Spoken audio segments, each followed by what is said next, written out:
여러분 성가대 찬양이 참 은혜로운데 가사가 안 나오니까 좀 아쉬우시죠? 그죠? 그래서 뒤에 이제 이렇게 좀 작업을 이번 주에 좀 해보려고 하는데 여러분 이렇게 제 화면이 이렇게 제 얼굴이 나오잖아요. 근데 여러분 여기서 이렇게 보셔도 충분히 가깝죠? 얼굴 안 나와도 되잖아요. 뭐 그렇게 뭐 잘생긴 얼굴도 아니고 그렇지 않습니까? 그러니까 여기 화면에는 말씀이나 좀 이런 것들이 좀 뜨고 그 다음에 성가대 찬양할 때는 성가대 가사가 좀 뜨고 그럼 여러분 고개 살짝만 돌리시면 성가대 보면 되잖아요. 그죠? 저 설교할 때도 말씀 뜨고 저 그냥 이렇게 보시면 되니까 그렇게 기술적으로 할 수 있다고 그래요. 그래서 주중에 그렇게 작업을 해놓을 겁니다. 그러니까 여러분들 그렇게 좀 알아주시고 우리 성가대 가사가 궁금하신 분은 유튜브에 들어가 보세요. 그럼 성가대 찬양이 매주 올라오거든요. 거기에는 가사가 뜹니다. 기술적으로 그게 가능하다고 그래요. 그러니까 그렇게 해주시기를 바랍니다. 자, 하나님 말씀 보겠습니다. 로마서 14장 1절부터 12절까지 말씀.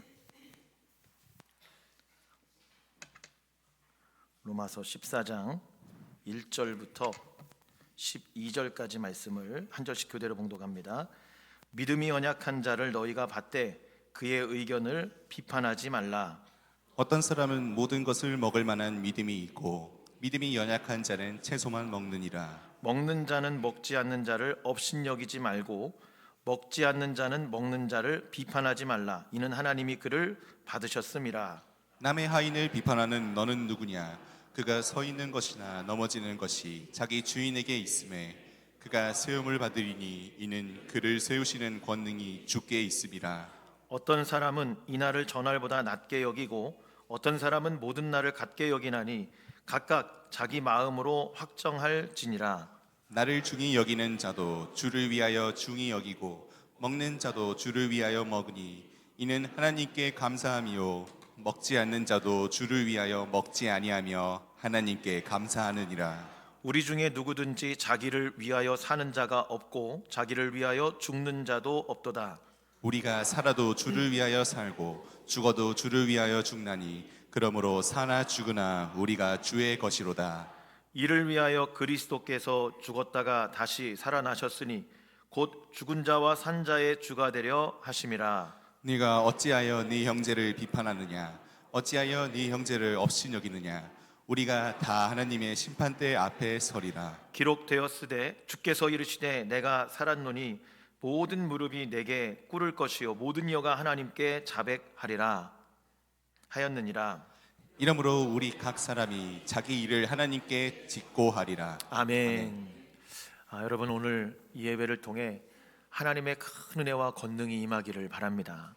여러분 이렇게 앉아서 기도하고 또 성가대 찬양을 듣고 이렇게 하는데 하나님 그런 마음을 이렇게 잠깐 주시더라고요.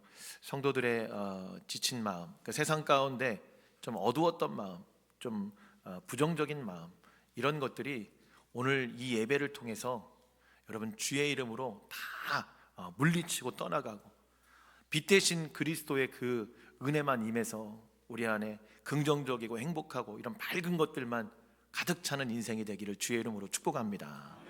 그래서 하나님이 그런 마음으로 예배하고 그런 마음으로 선포하고 그런 마음으로 설교해라 이런 마음을 주셔가지고 오늘 여러분 예배 드릴 때 입을 좀 많이 벌리세요. 제가 가끔 보면 찬양할 때 입을 이렇게 다물고 계신 분이 있어요. 속으로 찬양을 하시는 거죠. 근데 하나님을 찬양할 때는 여러분 입으로 해야 돼요. 사실은 입으로 말씀 읽고 입으로 찬양하고 입으로 아멘하고 그럴 때 하나님의 은혜가 여러분 귀로도 임하고 눈으로도 임하지만 입으로도 임하는 줄로 믿습니다. 그럴 때 우리 안에 있던 어두웠던 마음들, 좀 부정적이었던 마음들 이런 생각들이요 떠나가는 거예요. 그러니까 여러분 설교 듣다가 은혜가 되면 아멘 크게 하셔도 되고 저는 감사한 게 찬양을 할 때 제가 박수 치자고 잘 안 합니다. 왜냐하면 어떤 사람에게는 이 박수 치는 게 굉장히 힘들 수 있거든요. 근데 우리 성가대나 우리 예배 드리는 우리 성도님들이 즐거운 찬양을 할 때 막 박수를 이렇게 치시죠. 가끔 안 쳐도 되는 곡에 치기도 해요. 그런데 괜찮습니다. 이렇게 박수 치며 찬양하는 게 하나님 앞에 감사하고 즐겁고 신나서 적극적으로 동참하는 거잖아요. 이런 예배를 드릴 때 우리 안에 있던 어두움의 영이 떠나가는 줄로 믿습니다. 오늘 이 목사의 설교가 목사가 대단해서가 아니에요, 여러분. 이 예배를 받으시는 하나님이 그 영으로, 성령으로 우리 가운데 부으시면 어둠의 영이 떠나가는 줄로 믿습니다. 오늘 말씀이 여러분 이제 12장부터 계속해서 뭐에 대해서 설명을 하고 있냐면, 사도 바울이 그리스도인의 경건한 삶, 어떻게 하면 우리의 삶이 예배의 연장이 될 것인가, 너희를 거룩한 산제물로 드려라, 교리의 실제적인 그런 구원의 원리가 이제 우리의 삶에서 어떻게 적용되며 살아야 될 것인가를 사도 바울이 지금 이야기를 하고 있습니다. 그 단락의 시작을 거룩한 산제물로 너희 몸을 드려라, 이렇게 시작을 하고 있습니다. 이것이 너희가 드릴 영적 예배니라. 마음을 새롭게 하래요. 변화를 받으래요. 하나님의 선하시고 기뻐하시는 뜻이 무엇인지를 분별하래. 이 말씀으로 여러분 이 12장이 시작됐습니다. 14장도 오늘 본문의 내용도 이 범주 안에 있는 거예요. 연결된 내용인 겁니다. 다시 얘기하면 어떻게 성도가 삶을 살아야 하는가에 대한 그러한 구체적인 지침을 오늘 14장에서도 우리에게 말씀하고 있는 겁니다. 특별히 여러분, 오늘 이 14장에는 로마 교회 안에 있는 이 성도들이 어떤 문제가 있었느냐, 먹고 마시는 문제, 그 다음에 거룩한 날, 어떤 특정한 날에 대한 그런 문제가 있었습니다. 이것 때문에 다툼이 있고 나눠짐이 있고 갈라짐이 있어가지고 바울이 여기에 대해서 이야기를 하고 있는 거예요. 이 얘기를 하려면 여러분 이스라엘의 역사적인 특성을 좀 알아야 됩니다. 이스라엘 백성은 한 곳에 이렇게 거주해서 오래도록 살았던 그런 민족이 아닙니다.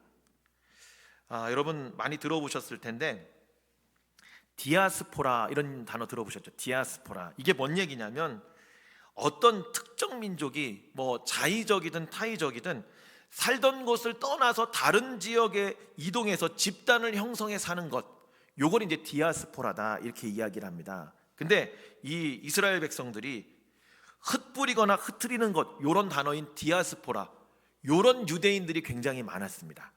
자이든 타이든 간에 어떤 곳에 가서 집단을 형성하며 살고 있는 그런 디아스포라 유대인들, 성경에서는 흩어져 사는 유대인 공동체, 이렇게 이야기를 하고 있습니다. 요한복음에도 나오고 야고보서에도 나오고 베드로전서에도 나오고 이렇게 언급이 되는데, 아수르, 특별히 바벨론, 이런 나라들에게 망하면서 강제로 이주시켜 버립니다.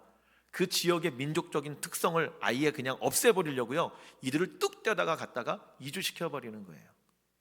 이런 사람들이, 포로로 끌려갔던 사람이 다시 돌아와요. 포로로 끌려갔던, 추방됐던 사람들이 다시 돌아와요. 로마 교회 안에도 이런 유대인들, 특히 디아스포라 유대인들, 이런 사람들이 굉장히 많았습니다. 하나님의 선민으로 자신들을 구분짓기 위해서 어떻게 하느냐, 강력하게 나는 하나님의 선민이다 라고 이렇게 표현되는 것들이 뭐냐면 음식하고 절기예요. 그러니까 음식을 가려서 먹고 절기를 잘 지키는 것, 이게 굉장히 중요하다고 생각하는 사람들입니다. 특별히 이방인들 속에서 우리가 유대인이라는 그런 정체성을 지키며 살아가는 방법이 음식하고 절기를 지키는 거예요. 그들하고 다 섞여 살기 때문에 구분짓는 아주 중요한 방법이라고 생각을 하고 있다는 겁니다. 이런 유대인들이 믿음 있는 좋은 유대인이라고 생각했고, 이 마땅히 해야 될 행동이라고 여겼고, 이게 유대교적인 그런 사고방식이었습니다. 근데 이제 로마 교회 안에 그런 사람들이 이렇게 모여 있다 보니까 여러 가지 문제들이 생깁니다. 근데 가장 큰 문제가 뭐였냐면 오늘 본문의 1절의 말씀이에요. 한번 1절 말씀을 같이 읽어보겠습니다. 시작. 믿음이 연약한 자를 너희가 받되 그의 의견을 비판하지 말라. 자, 여러분, 어떤 문제가 생겼냐? 비판하는 문제가 생겼습니다. 믿음이 있는 사람이 없는 사람을 비판하고, 믿음이 없는 사람이 있는 사람을 비판하고, 이런 일이 생겼어요. 음식의 문제, 절기의 문제, 이런 문제 때문에 서로 얽히게 되었다는 거죠. 그런데 여러분, 그 내용이 어떤 내용이냐? 2절 3절의 말씀에 이야기하고 있습니다. 한번 2절 3절도 같이 읽어보겠습니다. 시작. 어떤 사람은 모든 것을 먹을 만한 믿음이 있고 믿음이 연약한 자는 채소만 먹느니라. 먹는 자는 먹지 않는 자를 업신여기지 말고 먹지 않는 자는 먹는 자를 비판하지 말라. 이는 하나님이 그를 받으셨음이라. 아멘. 자, 보세요. 이 초대교회 유대인 신자, 이방인 신자가 섞여 있었단 말입니다. 그런데 서로 갈등했어요. 특히 먹는 거, 어떤 날 이런 걸로 갈등했는데 유대교 신자들은 특별히 구약에서 금지된 부정한 음식을 먹지 않습니다. 그러니까 현대 지금의 음식으로 말하면 삼겹살, 제가 어제도 먹었는데 이런 거, 탕수육 이런 거 안 먹는 거예요. 오징어 볶음밥, 낙지 볶음밥 이런 거 안 먹습니다, 여러분. 부정적인 음식이라는 거예요. 근데 헬라 지역의 이 신자들은 베드로에게 보여준 그 환상, 내가 정하다고 한 걸 네가 부정하다고 하지 말아라, 이런 환상을 통해 잡아먹으라 했던 신약의 말씀에 기초해서 아무것도 거리끼지 않고 믿음으로 잘 먹었습니다. 그러니까 이러한 갈등이 서로 먹는 걸 그냥 인정해주면 괜찮은데, 여러분 우리나라에도 지금 이렇게 갈라져 있잖아요. 그러니까 예를 들면 뭐 보신탕 같은 거, 그래서 충청도로 얘기하면 이제 그런 거죠. 개혀 이런 거 있잖아요. 여러분 다른 지역에서 오신 분들 잘 이해가 안 될 거예요. 충청도는 개혀 그러면 이게 개 혓바닥이 아니고 개 먹어 이런 의미거든요. 근데 이거 먹었다 그러면은 난리 나는 사람들이 있습니다. 누구예요? 개를 사랑하고 키우는 사람들. 사랑의 방법이 다른 거죠.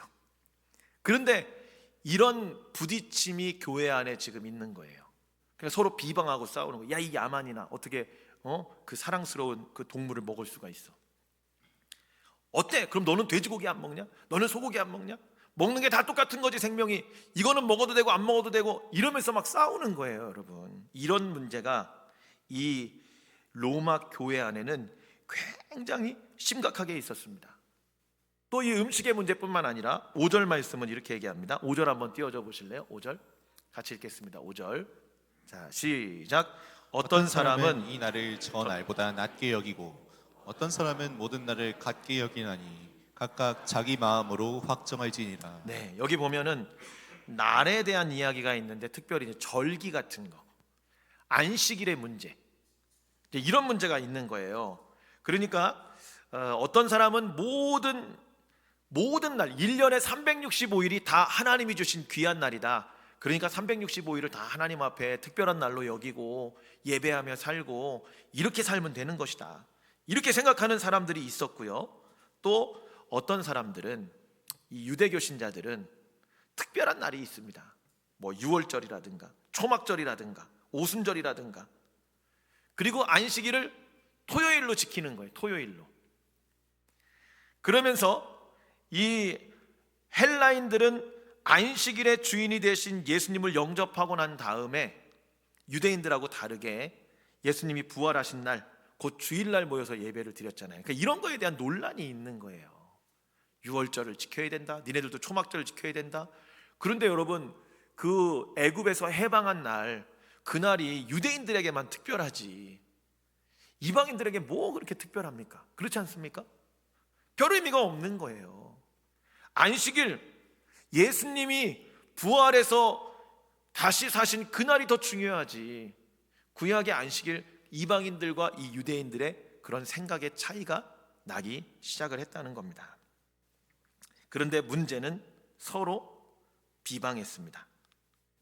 문제는 서로 막 손가락질하고 같이 밥을 먹으려고도 안 하고 부정하다고 막 이렇게 대우를 했다는 거예요. 이것은 지금도 마찬가지입니다. 예전에 제가 어릴 적에 여러분 가만히 생각해 보니까요, 명절날 남자상 여자상이 따로 있었어요. 저희 어릴 적에 그랬습니다. 여러분 그렇지 않으세요? 남자는 남자들끼리 먹고요, 여자는 여자들끼리 먹어요. 어릴 적에는 이게 이해가 잘 안 되더라고요. 그런데 여러분, 아내들은 남편과 뭐 겸상을 하면 안 된다. 그래서 부엌에서 막 먹으니까 부엌대기라고 불리기도 하고 막 그랬단 말입니다. 그런데 기독교가 들어오면서 어떤 변화가 생겼냐면, 남녀가 평등하다, 하나님이 다 사랑하는 한 영혼이다, 그러면서요 안방에서 예수 믿는 사람들은 겸상해서 먹습니다. 그러니까 뭐라고 얘기하느냐, 교회를 다니면서도 겸상을 하는 이 문제를 가지고 믿음이 적은 자들이 예수님을 믿는 부부가 함께 식탁에서 먹으니까 망측한 놈들 이러면서 욕을 했다는 거예요. 그리고 여러분, 이런 남녀 칠세 부동석 이런 사고방식 속에 예배당에서 모여서, 지금 여러분 보세요, 남자 여자 이렇게 같이 앉아 있잖아요. 옛날에는요 기역자 교회라고 그래가지고 남자와 여자를 기역자로 해서 이렇게 구분해 놨습니다. 남녀가 같이 예배 드리는 건 안 되는 거예요. 그런데 예배당에 남녀가 함께 모여서 예배를 드리니까요, 믿음이 적은 사람들이 뭐라고 얘기하느냐, 예배당이 아니라 연애당이다, 이렇게 하면서 막 손가락질을 했다는 거예요. 이게 문화적인 것으로 서로를 판단하는 그러한 모습이죠. 어떤 사람은 이 향신료 같은 게 싫어가지고 음식을 못 먹을 수도 있어요. 아까 얘기했던 그런 개고기 문제, 지금도 계속 우리나라는 이게 문제가 논란이 되고 있지만 이런 문제도 마찬가지라는 겁니다. 이걸 여러분 뭐라고 하느냐, 믿음의 상대성이라고 하는 거. 한번 따라해 보세요. 믿음의 상대성. 이 누가 얘기했느냐? 제가 얘기한 겁니다. 그냥 제가 설교 준비하면서 어디 누가 먼저 얘기했을 수도 있어요. 다른 학자들 누가 얘기했을 수도 있는데, 이거 믿음의 상대성이다. 서로 문화적인 차이나 이런 거에 따라 다를 수 있다. 그리고 또 어떤 사람은 기도의 부분에 대해서는 믿음이 있을 수 있는데 어떤 사람은 봉사하는 거에 대해서는 약할 수도 있잖아요. 그러니까 상대적일 수밖에 없는 겁니다. 믿음이 모든 분야에 다 좋을 수도 있고 그렇지 않을 수도 있다는 거예요. 어떤 부분은 믿음이 내가 특별히 이 부분은 좀 더 하나님 앞에 내가 더 가까이 나아갈 수 있는데 어떤 부분은 좀 잘 안 되는 것 같아, 이런 부분들도 있을 수 있다는 겁니다. 이게 여러분 믿음의 상대성이죠. 그래서 믿음이 있는 사람도 있고 믿음이 없는 사람도 있기 때문에 이것을 서로에게 강요하거나 이것을 서로에게 막 이렇게 억지로 지우게 하면 안 된다는 거예요. 여러분, 믿음이 있는 사람은요 새벽 기도를 합니다. 근데 문제가 뭐냐, 새벽 기도를 하면서 안 하는 사람을 판단해요. 아니, 저 권사님은 교회도 가까운데 왜 새벽 예배 안 나와? 저 권사님은, 자꾸 권사님이라고 해서 죄송해요, 집사님으로 바꿀게요. 저 집사님은 왜 예배 시간에 졸아? 나는 안 졸고 나는 기도하고 나는 새벽에 나오니까. 근데 여러분, 이러면서 자꾸 판단하고 정죄하는 죄를 짓는 거예요. 믿음이 더 좋은 영적인 행위를 하면서 하나님 앞에 더 죄를 짓는 거예요. 이게 지금 옳지 않다고 이야기를 하고 있는 거죠. 예수님도 새벽에 기도하셨습니다. 십자가 지기 전에 겟세마네 동산에 가가지고요 열심히 기도했어요. 그때 제자들에게 뭐라고 합니까? 나를 위해서 기도해달라, 이렇게 부탁해요. 근데 제자들이 거기에서 어떻게 해요? 졸아요. 육신이 약하니까 졸아요. 믿음이 약하니까 기도하지 못해요. 그때 예수님이 그들에게 여러분 막 핀잔하면서 막 뭐라고 하면서 따라오지도 말라고 그러지 않습니다. 이해하고 용납해 주세요. 예를 들어서 헌금을 많이 드린 사람이 조금 드린 사람 판단하면 안 된다는 거예요. 또 반대로 조금 드린 사람이 저 사람은 왜 이렇게 많이 헌금을 해? 이러면서 그 반대로 또 판단하면 안 된다는 겁니다. 하나님의 뜻은 서로를 이해하고 용납하고 긍휼을 베푸는 것에 있는 줄로 믿습니다. 오늘 3절 마지막 부분에 보면 이렇게 말씀하세요. 뭐라고 얘기하느냐? 이는 하나님이 그를 받으셨음이니라, 이렇게 얘기해요. 하나님이 먹는 자도 먹지 않는 자도 다 받으셨다는 거예요. 다른 말로 좀 표현하면 뭐라고 얘기하느냐? 하나님이 괜찮다고 하시는데 왜 니들이 난리냐라는 이야기예요. 먹는 자도 먹지 않는 자도 하나님이 다 받으셨고 그들을 하나님의 자녀로 용납하셨고 하나님의 은혜를 베풀고 성령을 베풀어 줬는데 왜 니들이 서로 그렇게 물어뜯고 난리냐는 거예요. 여러분, 하나님은 믿음이 부족한 자나 믿음이 적은 자나 성숙한 자나 많은 자나 다 받으시는 하나님이신 줄로 믿습니다. 기다려주시는 거죠. 믿음이 적으면 성숙할 때까지 기다려주시는 거고, 어린아이를 곁에 세우고 어린아이를 영접하는 자가 바로 예수님을 영접하는 자고 하나님 나라에 있는 자다, 이렇게 얘기하십니다. 예수님이 예루살렘에 가실 때 사마리아 사람들은 영접하지 않았거든요. 그러나 여러분, 이것을 책망하시려고 하시는 게 아니에요. 막 서로 비난하고 막 서로 막 싸우고 다투고 이런 사람들을 예수님께서 책망하시려는 게 아니고요, 예수님을 배척하는 그 사마리아 사람들을 이해하시고 예수님은 그들을 용서하십니다. 용납하십니다. 그리고 나서 그 사마리아 여인을 부르시잖아요. 여러분, 교회 안에 우리는요 이런 용납과 용서의 모습이 있어야 될 줄로 믿습니다. 여러분, 여기 보면은 제가 이 말씀을 이렇게 읽으면서 어떤 생각이 들었냐면, 저는 여러분 주일 성수는 꼭 지켜야 된다고 생각하는 사람입니다. 본교회에서 가급적이면 지켜야 된다, 이런 주의예요 저는. 그래서 제가 어떻게 했느냐면, 제가 셋을 낳았잖아요, 아이를. 모르시는 분은 제가 셋 낳습니다. 제가 애국자예요 여러분. 근데 어떻게 낳냐면 월요일 날 낳고요, 토요일 날 퇴원해서 주일 날 교회 나왔어요. 하나님 앞에 예배드리고 기도했어요. 왜냐? 이 아이를 세상에 태어나자마자 부모 주일 빠지게 만드는 죄인 만들고 싶지 않아가지고. 그러니까 여러분 기도했어요. 하나님 앞에, 하나님 월요일 날 아기 낳게 해주세요. 그랬더니 주일 날 밤 12시, 월요일 날 새벽 1시에 양수가 터진 거예요. 그리고 병원에 가서 그날 오전에 애를 낳습니다. 그리고 나서 토요일 날 퇴원해가지고 주일 날 예배드리면서 기도받고 갔어요. 근데 여러분, 제가 만약에 이런 제 개인적인 신앙을 여러분에게 강조한다고 생각해 보세요. 아마 딸 가진 부모들은 다 저 싫어하실 겁니다. 그렇지 않습니까? 이건 저의 그냥 개인적인 신앙인 거예요. 그러니까 제가 이렇게 했다고 해서 여러분이 저한테 손가락질할 필요도 없습니다. 이건 그냥 제가 하나님 앞에 받은 감동이고, 제가 그냥 그렇게 하나님 앞에 개인적인 신앙의 관을 가지고 나아가는 거예요. 이게 여러분 믿음의 상대성이라는 거죠. 그러니까 여러분, 우리가 믿음이 있는 자나 없는 자나 서로를 판단할 필요 없는 거예요. 제가 그렇게 했다고 해서 제가 믿음이 있는 것도 아니에요. 제가 그렇게 했다고 해서 제가 믿음이 없는 것도 아닙니다. 잘못된 것도 아닌 거예요. 왜냐? 개인적인 신앙이기 때문에 그런 거죠. 하나님 앞에 그냥 확정된 제 마음이기 때문에 그런 거예요. 그러니까 여러분, 그런 신앙의 어떤 모습을 할 때, 나는 하나님 앞에 새벽 예배 해야지, 한 번도 빠지지 않을 거야, 그러면 그렇게 하지 못한 사람들, 육신이 좀 건강이 좀 어려운 사람들, 여러분 판단하지 마세요. 나는 하나님 앞에 봉사하고 충성해야지, 나는 하나님 앞에 교회 나와 청소해야지, 그러면 여러분 그것을 기쁨으로 감당하시면 돼요. 다른 사람, 못하는 사람 판단하고 정죄할 필요가 없다는 겁니다. 이건 저의 개인적인 신앙 고백, 다른 사람한테 강요할 사항이 아니라는 거예요. 저는 주일 예배가 더 가치 있다고 여겼기 때문에 그렇게 한 거예요. 여러분, 어떤 분은요 꼭 주일 11시 예배 드려야 된다, 이런 분도 있습니다. 9시에 예배 드리면 안 돼요 여러분. 막 예배당에 사람이 너무 많아가지고 예배당을 더 건축할 수는 없으니까 예배를 한 번 더 만들어가지고 오후 1시에 여러분 예배를 드리면 안 돼요.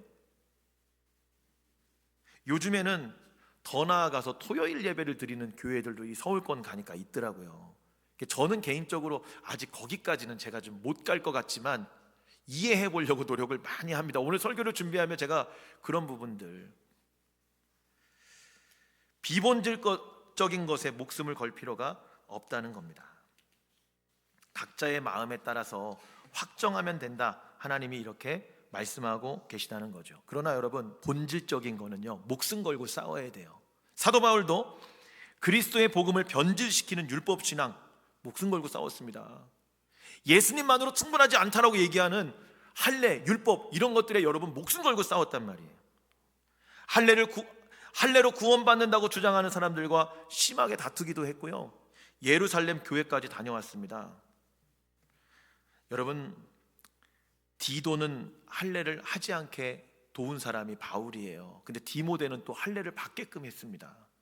이게 무엇을 의미합니까? 비본질적인 거에 목숨 걸지 않는다는 거죠. 얼마든지 그런 건 자유롭게 열어놓을 수 있다는 거예요. 그러니까 우리가 이런 문제에 대해서 어떻게 판단을 해야 됩니까? 그 기준을 6절에서 사도 바울은 이렇게 이야기를 하고 있습니다. 한번 6절 말씀을 띄워줘 보시겠어요? 6절 말씀 같이 읽습니다. 시작.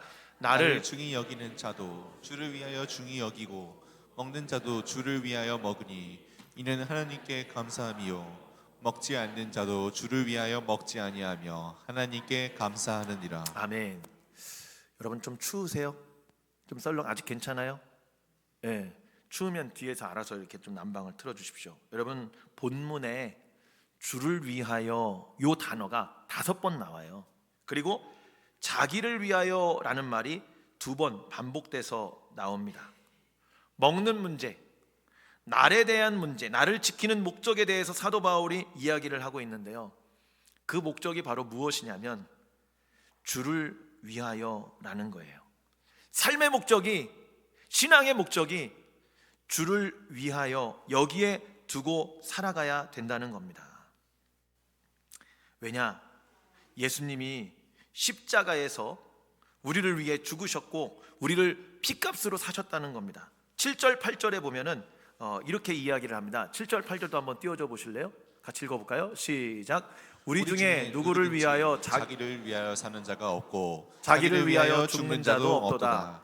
우리가 살아도 주를 위하여 살고 죽어도 주를 위하여 죽나니 그러므로 사나 죽으나 우리가 주의 것이로다. 9절 10절도 같이 시작.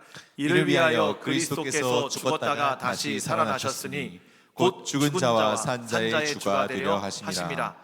내가 어찌하여 내 형제를 비판하느냐? 어찌하여 내 형제를 없인 여기느냐? 우리가 다 하나님의 심판대 앞에 서리라. 자, 여러분 여기 보면은요 이렇게 이야기를 합니다. 우리가 주를 위하여 살아야 되는 이유는 무엇이냐면 그리스도께서 9절에 죽었다가 다시 살아나셨으니 곧 죽은 자와 산 자의 주가 되려 하심이라.